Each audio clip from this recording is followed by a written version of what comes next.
By the way 3 minute میں قرآن نہیں سمجھایا جا سکتا۔ یہ ویڈیو تو غفلت میں سوئے پڑے لوگوں کو زور سے جھنجھوڑنے کی ایک کوشش ہے۔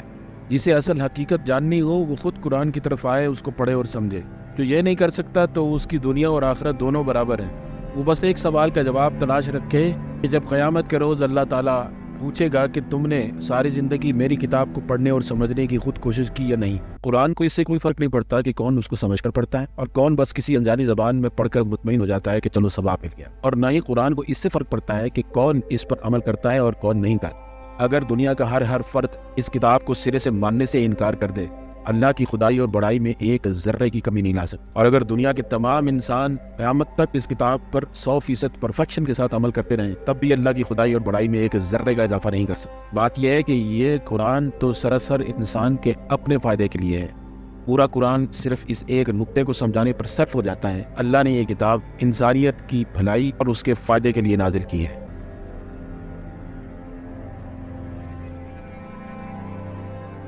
دنیا جہان کے قرآنی ترجمے چھان مارے، بھلے وہ اردو میں ہو یا انگریزی میں ہو۔ جستجو تھی کہ لفظ ینفقون کا کیا ترجمہ مختلف قرآنی ترجموں میں ملتا ہے۔ واقعہ یہ ہے کہ لفظ ینفقون پر ایک ریسرچ میں پہلے ہی کیے بیٹھا تھا۔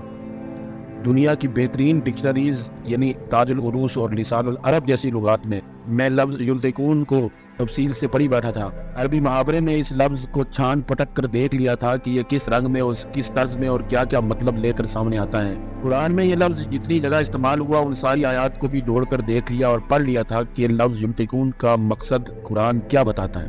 مگر شوم یہ قسمت کے قرآنی ترجموں میں لفظ ینفقون کا وہ مطلب کہیں بھی نہیں ملا جو خود عربی زبان میں اور خود قرآن کا مطالبہ ہے۔ پورے قرآن میں لفظ ینفقون کا ترجمہ خرچ کرنا کر کے اور پڑھ کے ہم نے خود کو قرآن کے اصل مفہوم اور مطالبے سے محروم رکھا ہوا ہے۔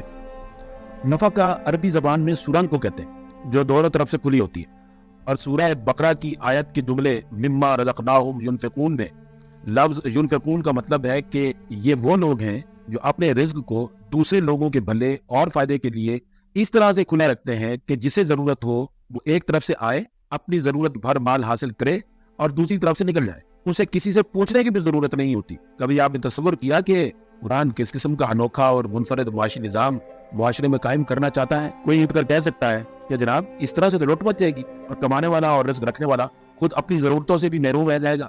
تو بات یہ ہے حضرات کہ اس قانون پر عمل تبھی ہوگا جب معاشرے پر اللہ کا نظام پوری طرح سے نافذ اور قائم ہو۔ ایسا نہیں ہو سکتا کہ چوروں کے اس موجودہ ہجوم میں ایک بندہ اپنی جمع پونجی دوسروں کے لیے ٹوٹل کھلی چھوڑ دے۔ دوسرا سوال کو یہ کہہ سکتا ہے کہ دوسروں کی ضرورت اور بھلے کے لیے آخر کتنا مال اور کتنا رزق کھلا چھوڑا جائے؟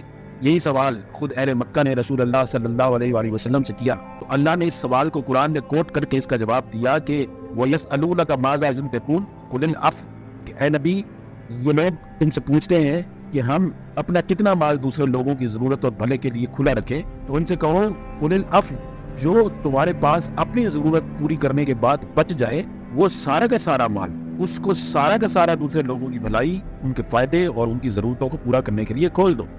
دماغ کے فیوز اڑا دینے والا یہ تصور ہے۔ ذرا سوچیں کہ جن کے پاس مال و دولت کی فراوانی ہے وہ کبھی قرآن کے اس مفہوم پر آپ کے ساتھ ایگری کریں گے؟ وہ جانتے ہیں کہ ینفقون کا یہ مطلب مال لینے کے بعد وہ اپنی ضرورت سے زائد ایک روپیہ بھی اکٹھا نہیں کر کے رکھ سکتے۔ عہد رسالت میں رسول صلی اللہ علیہ وآلہ وسلم کا انکار، ان کی مخالفت اور دشمنی رکھنے والوں کو بھی یہی تکلیف، وہ مما رزقناہم ینفقون کو تسلیم کرنے سے صاف انکار کرتے تھے اور اسی بات پر لڑنے مارنے پر تل جاتے تھے۔